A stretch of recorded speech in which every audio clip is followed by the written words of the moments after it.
Hello, everyone. It's Arden McLaughlin with Arden's Chats. Today, I get the pleasure and the privilege to work with a lot of nurses. This is one of my favorites. Shh, don't tell anyone. She's funny. She's got it going on. She's like, I wish I could be her. I am Nikita B on Instagram, and every day people call me Artie B, but I'm not nearly as cool as her. So this is Nikita. Tell them who you are, and then we're just gonna dive in, y'all. We were talking before about healthcare and nurses and all the things, and I was like, we gotta stop. This is too good. We gotta start recording. So, Nikita, tell the people who you are first.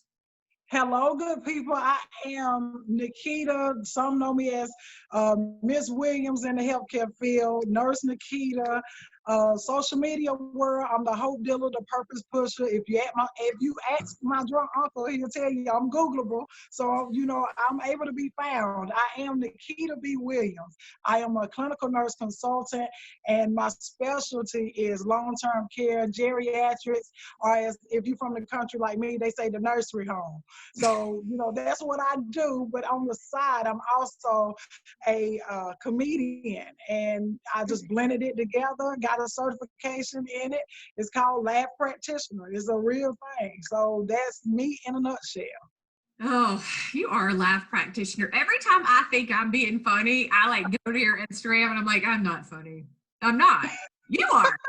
I think I sent the drive-through experience to 9,000 people. McDonald's to Chick-fil-A. I'm happy to serve you. Have a good day. Whatever. Y'all gotta go watch that. I'll do it later. But okay, Nikita, let's do serious first. One thing we were talking about is healthcare right now.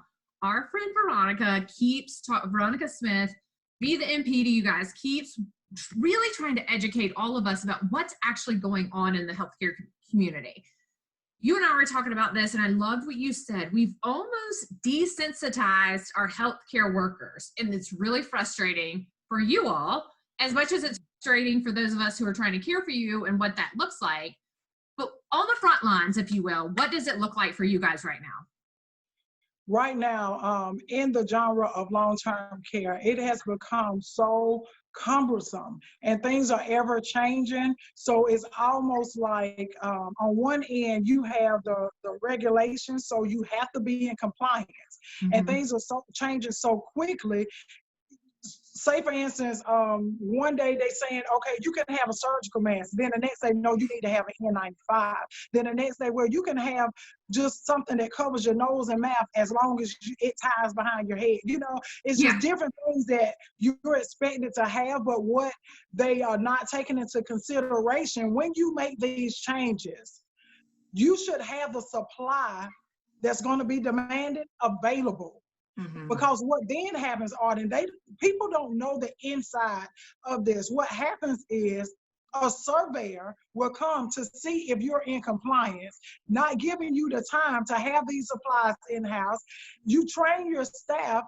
The staff listen to you, but then they see you as well. So when they see that they don't have what they need, guess what? You have just incited panic in that person.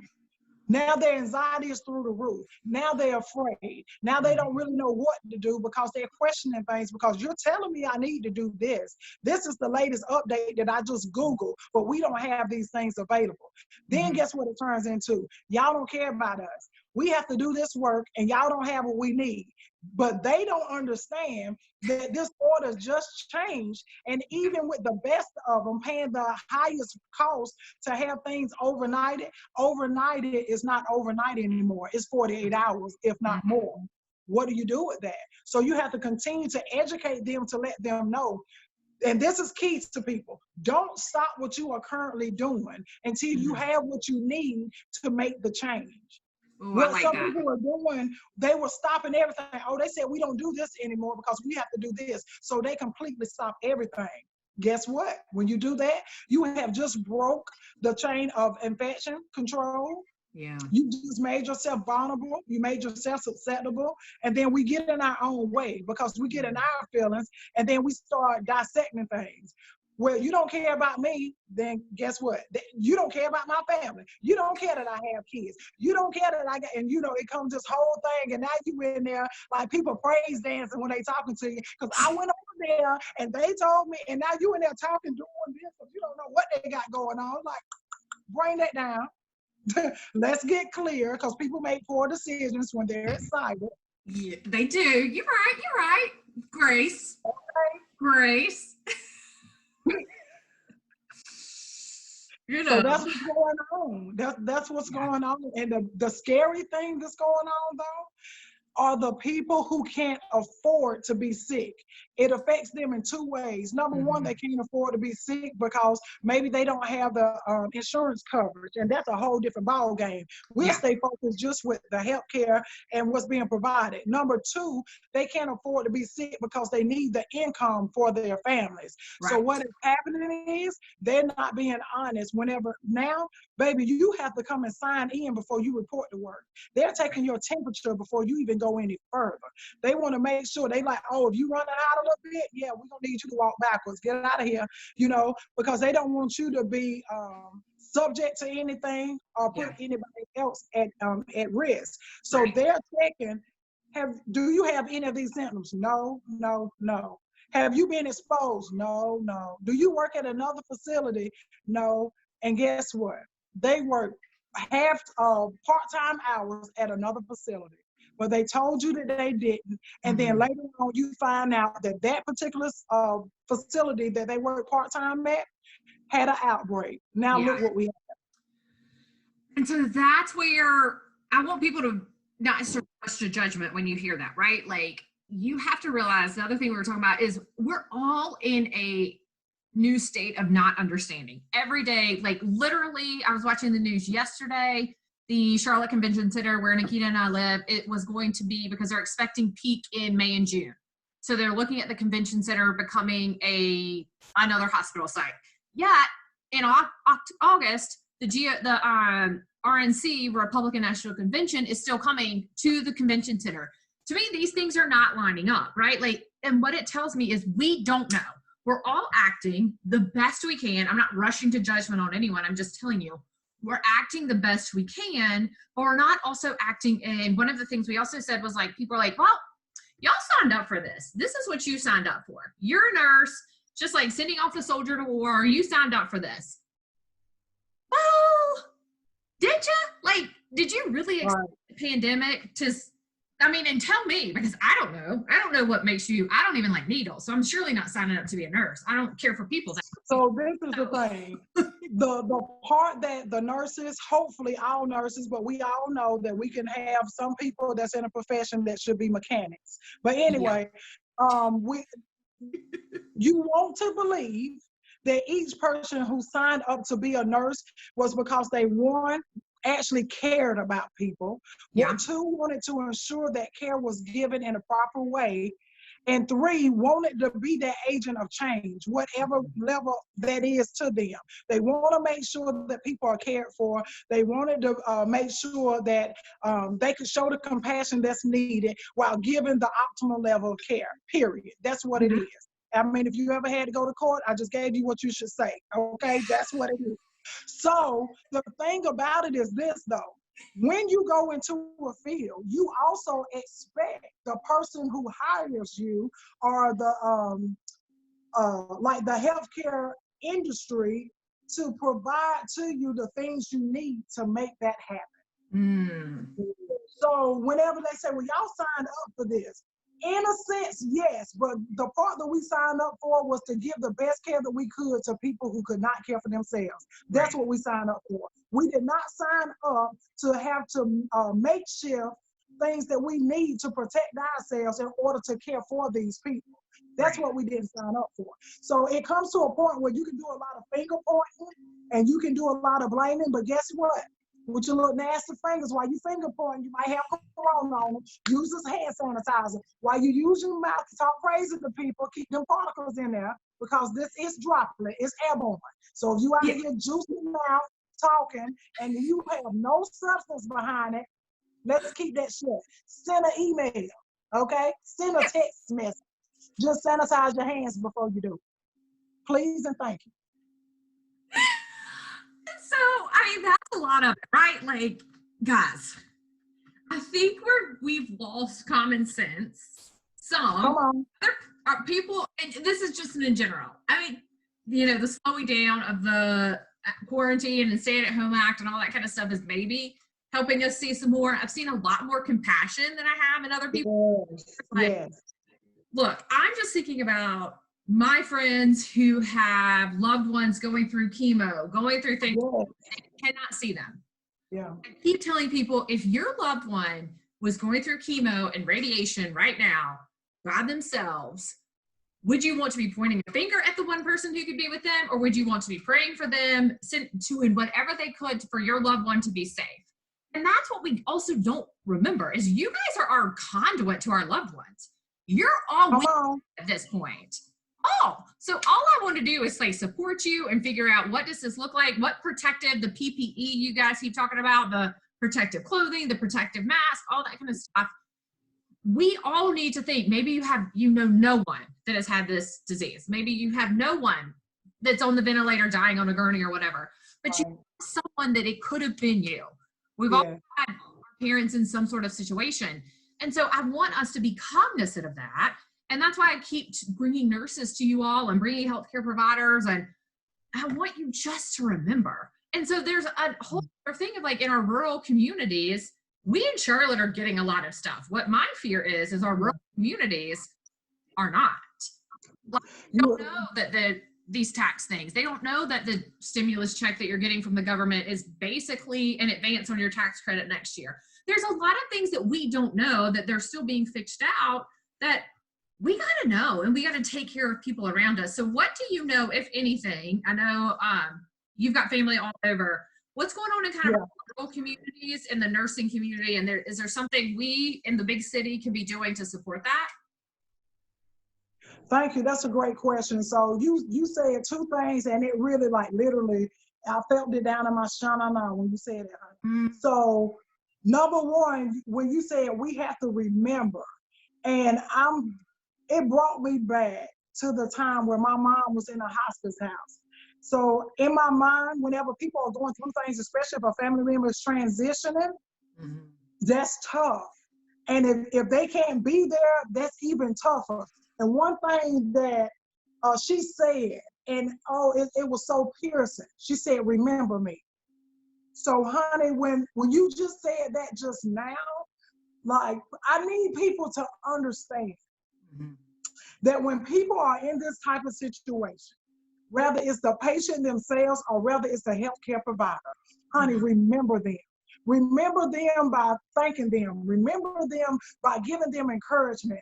Remember your loved one that's in there. If they are alert and oriented, if they can identify your voice, give them a call. If you can have the opportunity to, and everybody does, because everybody has internet, and if you don't, you know your neighbor's code. Quit playing. So log in on internet or whatever. Let them see your face on Skype. Let them see you on a Zoom. Do FaceTime. The facilities have devices now. Most of them have, like, the Kindles, and they have different apps on there. So whereas if you contact them and let them know, I would like to schedule a time to FaceTime my mom or my loved one, so that they can know that we're thinking about them, we care, we love them, that kind of thing. They're doing that now. So I think that's huge, because you want to see them. And number one, it's going to give the family a resolve. Because when you tell me she all right, okay, I need to see that she's all right. Yeah. And you see what I'm saying? So when I see that she's all right, it's a beautiful thing. So just keeping, and everybody has different beliefs, but those of you who believe in prayer, pray for them. Pray for their strength, their tenacity, their mental stability, their emotional stability. It's hard. It's hard on them mentally and emotionally and physically as well. And we have to remember, whenever you have worked hard and whenever you have these things going on with you physically, your body begins to become tired. Guess what? When you're tired, you're more open and vulnerable for things to affect you, because rest restores you. But when you have nurses working double shifts because they want to make sure that this other nurse who's quarantined, one facility had 30-something nurses quarantined. 30 something, let me say nurses and CNAs, but that's frontline staff quarantine. Yeah. Yeah. You know, so you have to remember them. And then at the same time, you know, the beautiful thing in this though, although it's tragic, it opens the eyes of everyone to what's really important. It opens the eyes to the companies, the corporations, to what's missing, the component that's not in place. And it also let them know which meeting can really be an email. Like, let's be real. Like, oh my God, praise. Do you know how many of these I'm like, oh my gosh, isn't it so nice that I haven't had to travel for this 5-minute phone call? Yes. Yeah. Oh my gosh. Okay, so let's talk about our rural communities a little bit, just because if you've got insight on that, just because that is something with my nurses especially, I just fear, right? Like I follow my friend Bakari Sellers. He's talking about a lot in politics right now. Our rural areas are just not, it's not going to be the same. And I think that's in general. We in the city have a lot, it's an easy drive to the hospital. Where my brother and sister-in-law, it's a 90-minute drive to the hospital. Like, different. Yeah. So the hospital they want to go to, it's 90 minutes. I mean, wow. I know. Because they don't want to, so it's not good. Right. So the thing about it, we're in rural communities, and let's just say, even in some communities that's not rural, but they may be poverty level. You know what I mean? It's the same scenario, kind of. Yeah. So this is the 3 things that we always encourage them. Number 1, you know, prevention is always better than cure. Yeah. So the things that we know we need to be doing, we need to do. We need to make sure that you're wiping things down with bleach. We need to make sure that you are covering your mouth, not really with your hands, but you're coughing in your, you know, in your crease. We need to make sure that if you do go outside, this is huge, guys. If you go outside and you go into the community, or you have to go on the outside or whatever, literally, you need to be able to take off whatever you have on immediately, put it in a bag, and that needs to be laundered. It needs to be put out to the side, and then you go and you prepare yourself to be now living on the inside. It's just that serious. We've even started with some of the nursing homes. You have to have 2 pairs of shoes. You have the shoes that you wear to work, and then you put them in a bag or whatever, and you switch out to the shoes that you're going to wear into the facility. They have things that you spray your shoes with. I mean, shoe coverings, like it's just different. But in the rural communities, number 1, prevention is better than cure.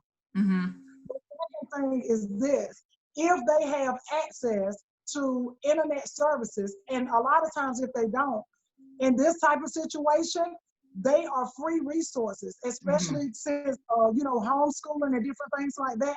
They have different posts set up that you can connect with those people and let them know we don't have internet, and they will make it possible for you to have services. Yeah. So that way you have access. The third thing is stay plugged in.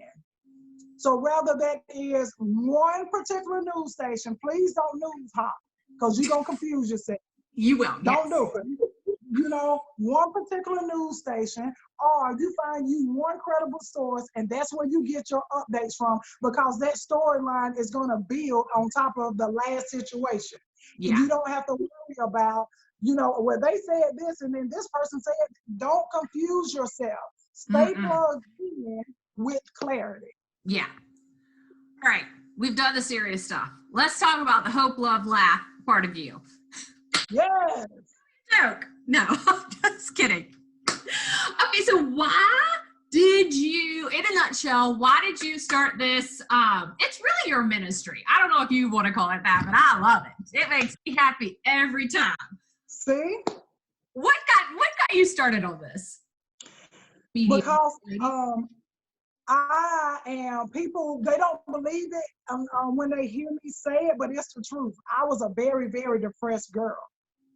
And it's a dark place. And I tell them, honey, when it's darker than this chocolate skin, girl, oh my God. But anyway, like, I was in a dark place, and I'm telling you, I was down. I felt down on myself.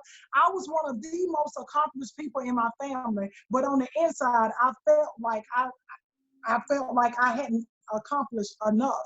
I felt like I wasn't worthy. It was just a bad place. And I said, you know what?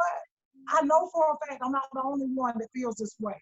I know for a fact that I'm not the only one that knows how to dress this up. I know how it feels, so I want to do all I can to help the other person not feel that way. That's what birthed it. Yeah. Whenever I started doing comedy, I started after my mom passed. Like, when I tell you the press, my dad's a preacher, my mom is a minister. And I was like, really, Jesus, that's what we're doing? So you couldn't find nobody else. You know what I mean? Yeah. Like, I was hot. You understand? Then I realized, if I'm going to be into it with Jesus, who going to win? You know what I mean? Then I was like, I don't want to wake up dead, so I'm sorry. And then, bam, I performed at a show we did for my dad. Yeah. And after that show, a lady was like, I need your booking information. I said, honey, I didn't know I was bookable. And she was like, yeah, come and do what you just did. I was like, nah, I'm not doing that. And she was like, we'll pay you. I said, what time? You understand? Literally, it started from there. You gonna pay me? That's different. I'll be funny if you gonna pay me.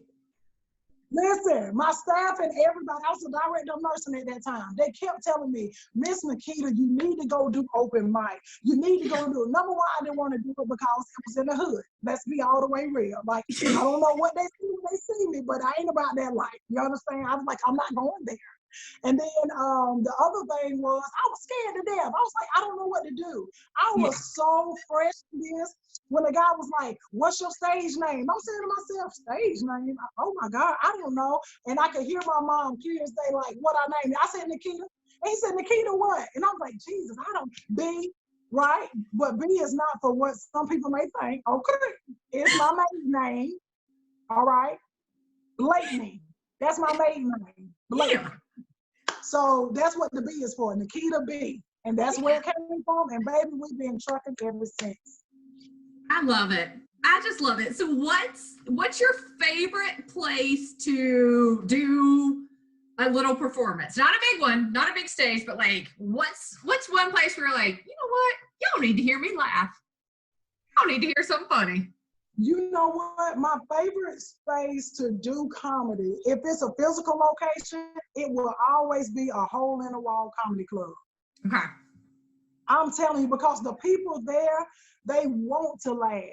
And whatever they're going through, they just want relief from it. No judgment zone. We cutting up. We having a good time. I leave and they leave refreshed. So I love that. I do. I love that. And you know I love social media, honey, because I'm on here. And if somebody get real silly, I can just, the block ministry out of there, so I like that as well. I love that block ministry. I have, there are so many bots out there right now. I'm just like, no. I don't need 1,000 more followers. I don't, I'm good. Okay. So let's talk about laughter though, because when you and I first met, we were talking about like how important laughter is. Like people tell me all the time how young I look. I'm like, it's because I laugh. I'm a child. I'm literally a child. Nothing is that serious. I will get stressed out, but it's funny and it's but you are just so good at it and you have a philosophy behind it and I'd love for my people to hear it. What's your philosophy? So, listen, laughter is like a medicine, right? You don't need a prescription for it. It doesn't require a copay. You don't even have to be insured, baby. All you have to do is participate in it. That's it, right? So because of that, I was like, you know what?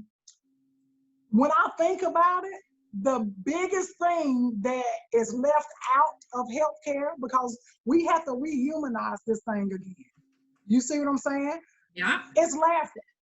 I have went into rooms where a person wanted something for pain, but they couldn't get it because it wasn't time. Say, for instance, they have to get it every 2 hours or every 4 hours. Well, it wasn't time for them to get it. I could go in that room, talk to them. We could laugh and cut up. Guess what? Their mind is off of the pain. Laughter releases healing endorphins. Google it if you don't believe me. And not only that, it's a distraction. Yeah. They feel better. And now guess what? It's time for you to get your next dose of whatever it is. So I said, hey, if that's the case and laughter is like a medicine, then I got it. I call it hope dose. That's what it is, baby. You're slick. It's hope dose. Y'all come buy some of her slinging it. Listen, I'm your pusher. Yes. Okay. And at the end of the day, guess what? It's something that I'm even included in what I'm doing now. And watch, I'm gonna let you know behind the scenes, because when I get ready to put it out there, you're gonna be like, that's hot. Mark my word, this missing component is about to be included in this time of crisis. Mm. Hope though, y'all remember that. Yeah, I'll be the model for you as soon as I get my skin. There's no hope in this. Right? Talk to somebody today. We're gonna get it worked out. One more question. What makes you laugh? Well, it's not hard because I'm silly. People think I'm serious, but that's just because as a comedian, I'm not a joke. I tell them. You understand? Yeah. So yeah. I need people to know, like, but I'm really silly. So what makes me laugh? Literally, I can laugh and somebody else laughing. I don't even have to know what you're laughing about, but it's gonna tickle me. But you know why that happens though? It's because I know when you laughing, something has made you happy, and that's my goal. That is my goal, to see people be healthy, happy, and whole. That's my whole goal. I love it. Because I have found myself following more funny people on Instagram. And like that little man, what's his name? Leslie Johnson or something. Do you follow him? Yes. I cannot stop. Burger King. I just watched him this morning. I'm just silly, y'all. Oh, you know, he talks like me too. Yes, he does. All right, sis. Where you've got big things coming. Do you want to tell anything about the big things you got coming or not? Sure, I can mention it briefly. So, guys, I have this huge project that I'm working on, and as you know, it's limited because of what we're going on. But as soon as they open outside back up, baby, your girl will be in the area of Charlotte, North Carolina. I'm working on a spa, Felicity Health and Wellness. It is the happy place. Felicity means immense happiness. But this spa experience is going to be so different than what you're used to. Of course, we'll have like it's inside out. I'm big in health and wellness. So I know that from the inside, you have to be doing what you need to do in order for you to be all right on the outside. I'm a cancer survivor. So I know. I'm also a stroke survivor. So I know. It was a stress-induced stroke. That's for anybody out there that's stressing yourself out. Don't let nobody fast forward you to Jesus. They're going to still be out here doing what they're doing, and you're going to be out here somewhere laying twisted. Don't do it. You too cute for that. I said, Lord, I'm 5'10", 6'2" on the weekend. I cannot drag the left side of my body. Fix it, Lord. Oh, honey, I could not. And then I'm country, and I got this deep raspy voice. Can you imagine my voice being slurred?